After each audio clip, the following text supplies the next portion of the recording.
The rain had been falling on the market square at Wexhallow since before dawn, and by the time the great black carriage drew up at the steps of the assembly rooms, the cobbles ran silver, and the woman who sat against the church wall had stopped, trying to keep dry. She sat with her knees drawn up beneath a gown that had been good once, a soft gray wool gone thin at the elbows, and she held a tin cup loosely in fingers that had long since lost their feeling. The square knew her by now.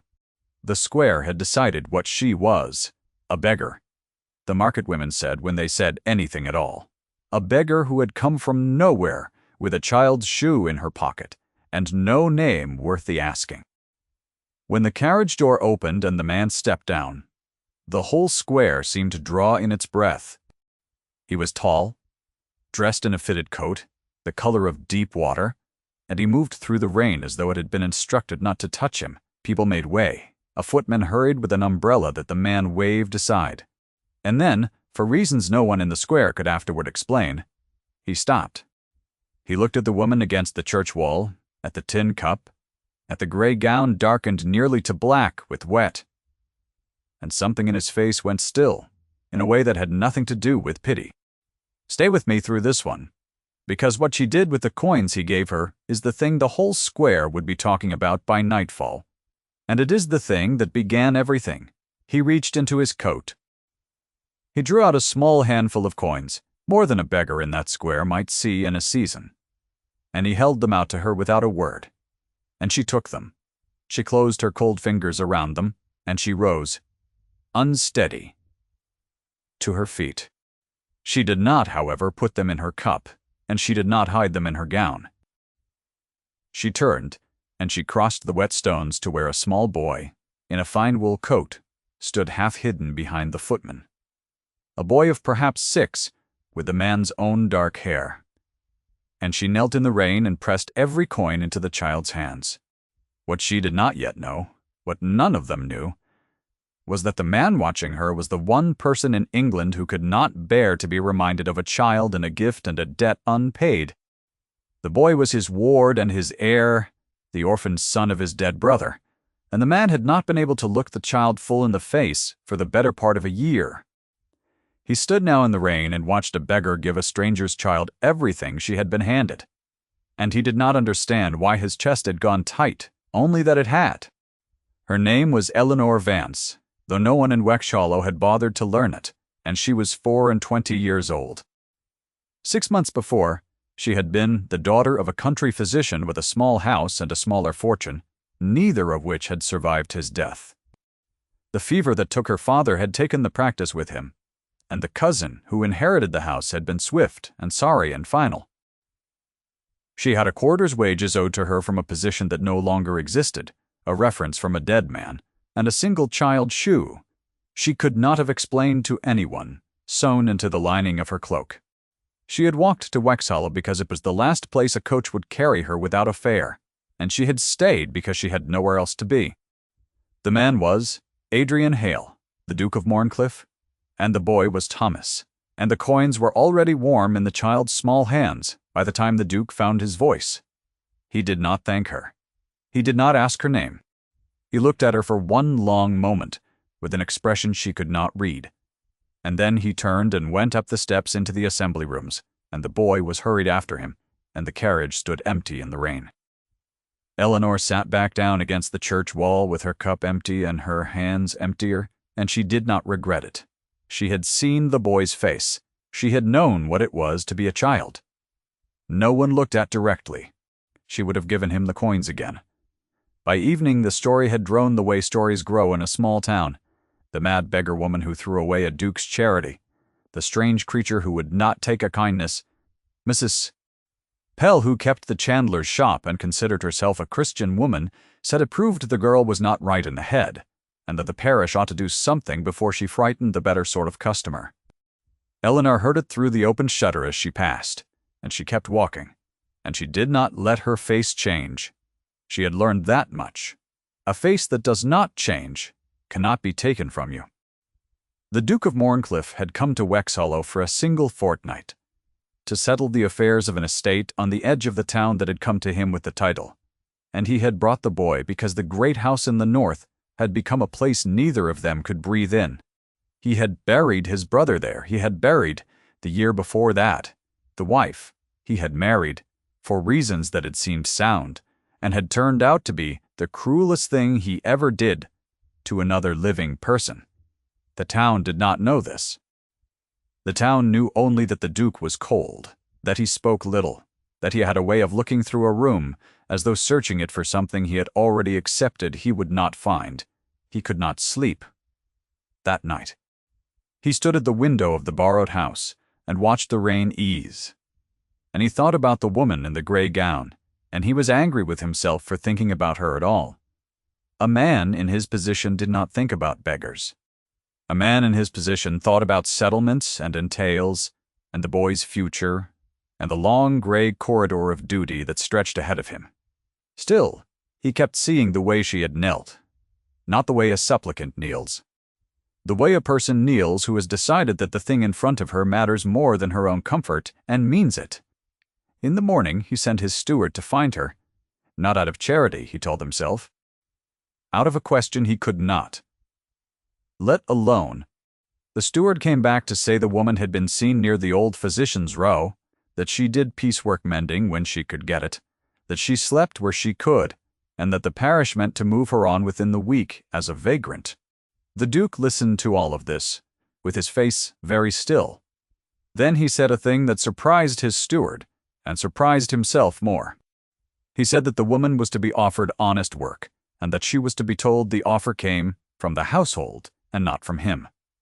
Eleanor received the offer through a maid at the borrowed house, and she very nearly refused it. She had learned to be wary of offers. Then the maid said the word governess, and the word landed somewhere beneath her ribs and would not be dislodged. A governess. The thing she had trained for in the years before everything fell.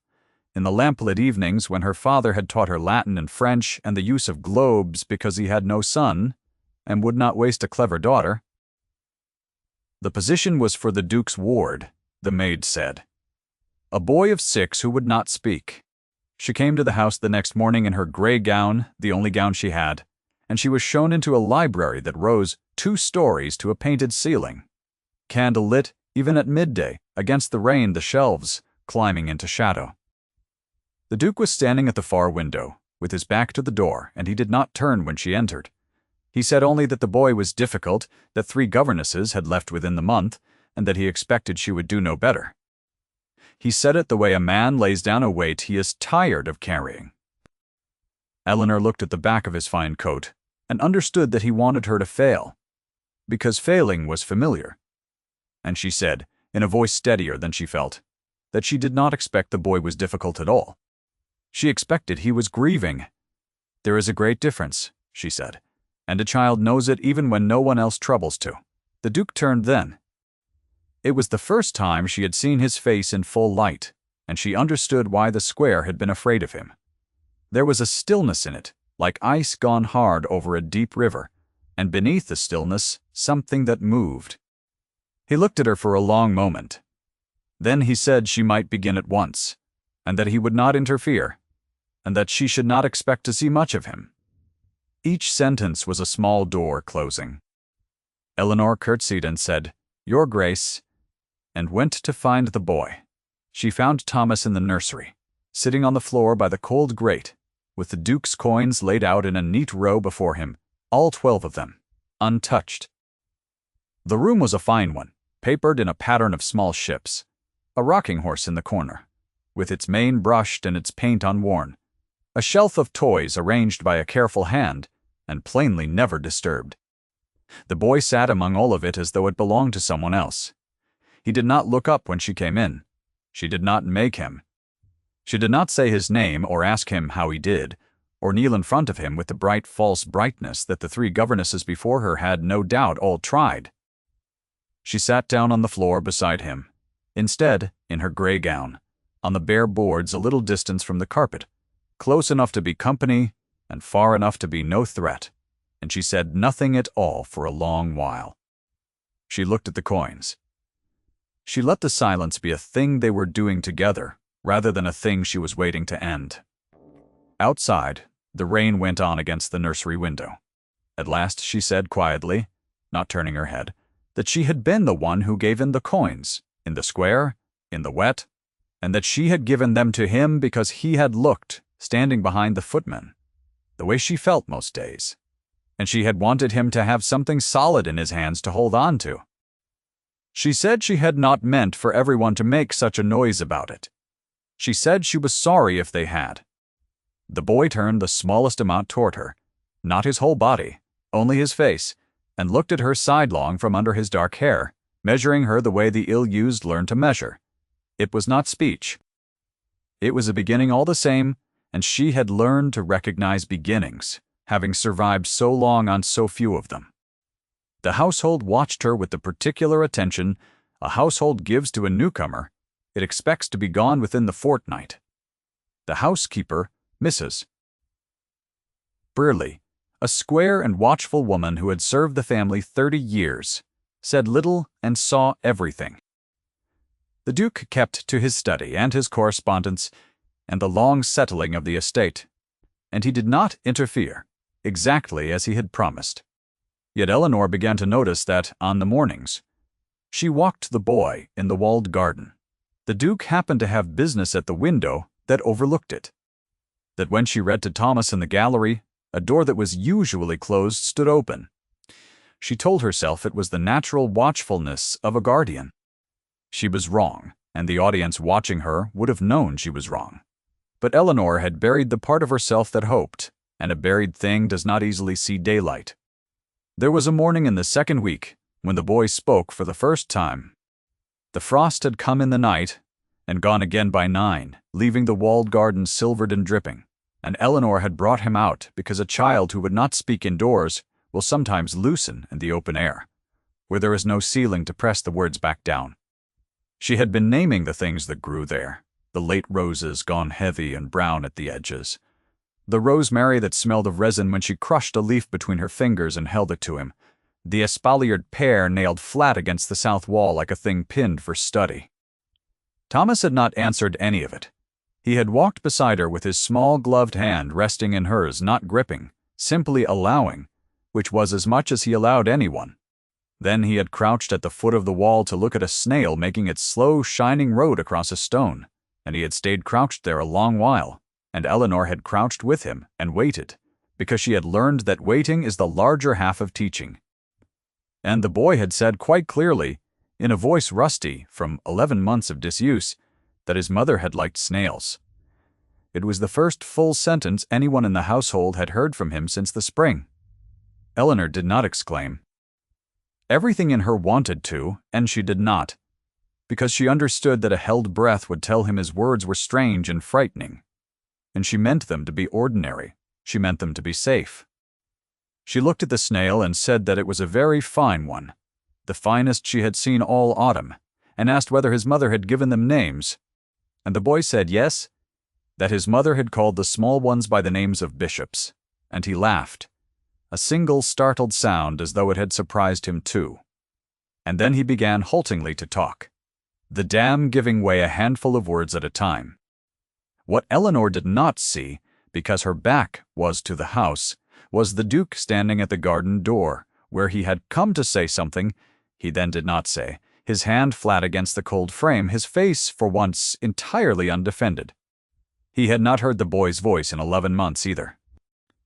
He stood very still, the way a man stands who is afraid that any motion will end the thing he is watching. And he listened to his brother's son name snails after bishops in the wet morning light. And he did not come into the garden, and he did not let them know he was there. He went back inside instead, and shut the study door, and sat for a long while with his correspondence unopened in front of him. He found her that evening in the library. She had come to return a book and to choose another for the boy, and she was standing on the second step of the rolling ladder, with her hand on a volume of fables when she heard him come in. She did not come down at once. He told her in his level voice that she had done in a fortnight what others had failed to do in a year. She said it was the boy who had done it, and that she had only sat where he could reach her. The Duke was quiet a moment. Then he asked her, not as a master asks a servant, but as one person asks another, where she had learned to sit where a grieving child could reach her. And Eleanor, against every instinct she had cultivated, told him the truth.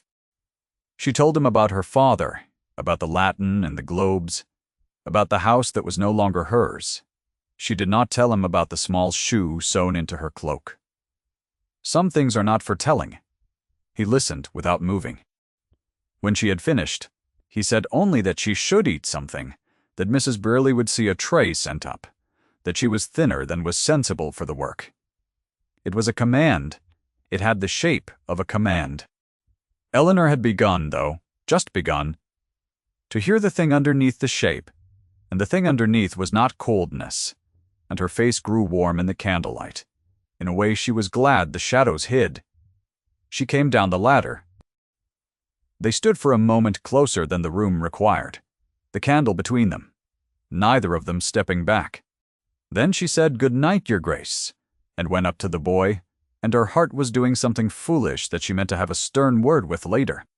The trouble arrived in a traveling coach with a crest on the door 3 days afterward, in the person of the Dowager Duchess of Morncliffe, the late Duke's mother, Adrian's aunt, by the strange arithmetic of the family, who had appointed herself the guardian of the family's dignity and considered the boy Thomas her particular charge. She arrived with a lady's maid, 4 trunks, and a young woman named Miss Caroline Frost, who was the daughter of a viscount possessed of a fortune and a profile and a great many opinions about the proper management of a ducal nursery. The dowager had come, she announced, the moment she heard that her great-nephew had been placed in the care of a person taken up off the public street. Eleanor, who had been crossing the hall with the boy's hand in hers, heard the word street fall like a dropped glass. The dowager looked at her once, head to hem, the way a woman prices a length of cloth she has no intention of buying. Then she turned to the Duke and said, in a voice pitched to Carrie, that she did not know what he could have been thinking, to give the care of the heir of Morncliffe to a beggar from the gutter. The word sat in the hall and did not dissolve. Thomas's hand tightened in Eleanor's. The footman looked at the floor. And the Duke said, in a voice that had gone very quiet and very level, that the boy had spoken for the first time in 11 months under this woman's care, and that he would thank his aunt to remember whose house she stood in. It was not a defense of Eleanor, it was a defense of the boy. Eleanor heard it, though, and so did the dowager, and the dowager's eyes narrowed by a degree that anyone who knew her would have recognized as the beginning of a campaign. Miss Frost was cleverer than the dowager, and crueler in a softer key. She made herself charming to the boy, who was wary of her in the instinctive way children are wary, of a sweetness that asks for something back, and charming to the Duke, who was immune to her. And she made a point of being kind to Eleanor, in front of others, in a manner precisely calibrated, to remind everyone present that kindness to such a person was a thing that had to be performed. There was an afternoon in the morning room, the rain steady on the glass, the company gathered over tea, when Miss Frost took up a piece of Eleanor's mending from the basket and turned it in the light and admired the smallness of the stitches. "Wherever," she wondered aloud. Her voice all warmth, had Eleanor learned such a hand. In service, she supposed. It must have been a hard place that drilled such neatness into a girl. Eleanor said that her mother had taught her. Miss Frost said, how nice, that even the poorest mothers managed to teach something, and set the mending down as though returning it to a drawer she would not open again. A little later she heard Eleanor answer the boy in French, the easy idiomatic French, of a person who had been spoken to in it from the cradle. And she turned in her chair and said, with every appearance of delight, that it was charming, quite charming, and wherever had she picked it up, from a former mistress perhaps, on the continent. Each remark was a small bright pin, and each drew the faintest blood, and each was framed so carefully as a compliment that to object to it would have been to confess oneself wounded, which was the whole design. The Duke, who saw it, who saw all of it, said nothing, because he had spent a lifetime learning that a duke who descends to defend a governess only confirms in the eyes of the room that she requires defending, and so makes her smaller in the act of trying to make her safe. He sat with his coffee going cold and his jaw set, and said nothing, and hated himself for the silence, and could not see his way past it. The audience saw what the room did not, They saw the way his jaw set when Miss Frost spoke. They saw him leave a room rather than watch Eleanor be made small in it, and mistake his own leaving for indifference. They saw him, late one evening, take down the volume of fables Eleanor had been reading to the boy, and stand with it unopened in his hands for a long time before he put it back. The Duke of Morncliffe was a man being slowly turned by a force he had no name for and no defense against, and the only person in the house who could not see it was the woman causing it. The midpoint of every grief is the place where you understand what it cost. Eleanor learned the shape of the Duke's wound on a wet afternoon when the boy was sleeping, and she had gone to the gallery to find a particular book, and she had found instead the Duke standing before a portrait that had been turned to face the wall. He did not hear her at first. When he did not pretend. He told her, in the flat voice men use for the wounds they have stopped bleeding from only on the surface, that the portrait was of his late wife, that he had married her to oblige 2 families and a quantity of land, that he had been cold to her in the way he was cold to everyone, and that she had died bearing a child that did not live alone in a house full of servants, while he was 3 counties away attending to business he could not now remember. He had not failed to love her, he said, he had failed to try. There is a difference, and he had spent 2 years learning exactly how wide it was. He turned the portrait then, the 2 of them, and set it right upon the wall. A pale young woman with a kind, uncertain mouth. And Eleanor understood several things at once. She understood why he could not look at the boy, who was the living reminder that children come into the world and sometimes do not stay. She understood the coldness now, as the scar over the wound, and not the wound itself. And she understood, with a lurch she could not stop, that she had begun to love a man who had told her in plain words that loving was the one thing he had proven he could not do. She said none of this. She said only that his wife had a kind face, and that kindness is not a small thing to leave behind you. And the Duke looked at her as though she had said something in a language he had given up hoping to hear spoken. If you have ever been the person in the room that everyone has agreed not to see, you already know how this part feels, and you already know to hope. The Dowager and Miss Frost had not been idle. They had written letters. They had let it be known among the better families of the county that the Duke of Morncliffe was to host a dinner, and that an understanding between His Grace and Miss Frost was as good as settled, and that the unfortunate business of the governess from the street would be quietly resolved before the season. Eleanor knew none of this. She knew only that the boy was happier, that the autumn was turning, and that she had begun to be afraid of the warmth in her own chest, the way a person grown used to cold becomes afraid of fire. The dinner was set for the last evening before the household removed to the north. 30 covers, the long table laid with the family silver, the candlelight doubling itself in the dark windows, the county arranged in order of precedence, down both sides of the board. Eleanor had not been invited, of course. A governess does not dine with the family and its guests. The Dowager, though, who understood that the deepest cuts are the ones made in front of witnesses, arranged for the boy to be brought down to make his bow to the company at the soup, and arranged that Eleanor should bring him, and arranged the moment with the care of a general choosing ground. The boy made his bow well. He had been frightened of the great bright room and the rows of strange faces, and Eleanor had knelt with him in the corridor beforehand and told him to find her face, if he grew afraid that she would be by the door, that he need only look. He came down the room and bowed to the Dowager and to the Duke, and the company murmured its approval, and it was going well, and that was precisely the moment the Dowager had chosen. She set down her glass and said, into a lull arranged to receive it, that it was charming to see the child so improved, and that of course now a proper person could be found to finish his training, someone of suitable background. For one could hardly leave the heir of Morncliffe in the hands of a beggar woman picked up off the public stones. She said the word beggar, slowly, so that it should reach the foot of the table.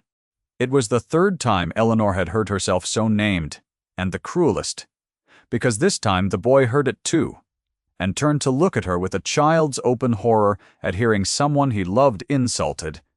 The room did the thing. Rooms do. The faces turned. Some looked at their plates. Miss Frost allowed herself the smallest curve of the lips. And Eleanor, standing by the door in her gray gown among the silk and the diamonds, felt the old cold settle over her like a familiar coat, and understood that she was meant to take the boy and go quietly, and be gone by morning, and that this was how the story ended, for women like her. She felt her face begin its old trick of not changing. She reached for the boy's hand to lead him out. What she did then, she did not plan. The boy was looking up at her stricken, and she could not let the last thing he learned in that room be that the people who loved him could be sent away by a word. So she did not flee. She knelt down there on the fine carpet in front of 30 people to the boy's height, and she straightened his collar with steady hands. And she said to him clearly enough to be heard, but meant only for him, that names spoken to wound say everything about the speaker and nothing about the one named, and that he was to remember it, and that she was proud of how he had bowed. Then she rose and curtsied to the dowager with a precision that no viscount's daughter could have bettered, and turned to take the boy from the room with her head level and her spine straight, asking nothing, defending nothing, simply declining to be made small. And the Duke of Morncliffe stood up. He did not raise his voice. He had never in his life needed to. He stood at the head of his own table with the candlelight on his face and 30 of the first families of the county watching, and he looked not at the dowager, but at Eleanor, who had stopped at the sound of his chair, and the silence in the room became the kind of silence that has weight. He set down his napkin. He came around the table past Miss Frost, past his aunt, the whole length of it, and the company watched the Duke of Morncliffe cross his own dining room to stand before the governess in the gray gown. He took her hand, and in the silence that the room had built for the dowager's triumph, he said, the only words required, "This is the woman I intend to marry." No one moved. The dowager's hand, lifting her glass, stopped in the air. Miss Frost's careful smile came apart at the edges. Down the long table the faces shifted, and a low sound went through the company that was not disapproval. That was the sound a crowd makes when it understands, all at once and against its own expectation, that it has been on the wrong side of a thing. Thomas looked up at the two of them, his hand still in Eleanor's, and the Duke, without letting go of her hand, put his other hand at last upon the boy's dark head, the gesture he had not been able to make in 11 months, the simplest thing in the world, and the hardest. Eleanor could not speak. Her whole composure, the discipline of months, the face that did not change, all of it gave way at once, not into weeping, but into something quieter and more total, the look of a person who has been seen. The dowager rallied, because women of her training always rally. She said with a voice not quite as steady as she meant it, that he could not be serious, that the family, that the name, that the impossibility of it, and the Duke said still quietly that the family had managed its name without her counsel before, and would do so again, and that the impossibility she spoke of was simply a woman she had not troubled to know. He said it without cruelty. He said it the way a man closes a door he has decided will not open again, gently and entirely. Then he turned from his aunt as from a settled matter and asked Eleanor in front of the county whether he had presumed too far, whether she would have him a cold man learning late to be otherwise. And Eleanor, who had given away the only coins she had to a child in the rain because she could not bear his small bare hands, found that she had one more thing to give, and gave it. She said yes. It was Mrs. Bijah, Brarely the housekeeper, who said the thing that turned the room the rest of the way.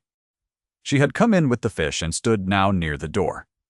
30 years of service in her straight back, and she said, to no one and to everyone, that she had served 3 duchesses in that house, and that the new one would do, and she said it with such plain certainty that the county, which trusts old servants more than it trusts itself, let out its breath, and began here and there to smile. The solicitor who had come down to settle the estate, a careful, dry man named Mr. Stan, Good, who had said almost nothing in a fortnight, observed into the warming room that there was no impediment in law or in settlement to his Grace marrying where he chose, and that he would be glad to draw the papers. The thing was done. The hierarchy that had gathered to deliver its verdict had reversed it in the same bright room, before the same witnesses, by the simple expedient of being shown the truth. Miss Frost left in the morning, early with civility intact, and very little else, and the Dowager left the day after, having first, in a private interview, no one witnessed but everyone guessed at, said something to her nephew that caused her, when she emerged, to look at Eleanor, with an expression that was not warmth, but was no longer war. She paused by the door. She told Eleanor stiffly that the boy looked well.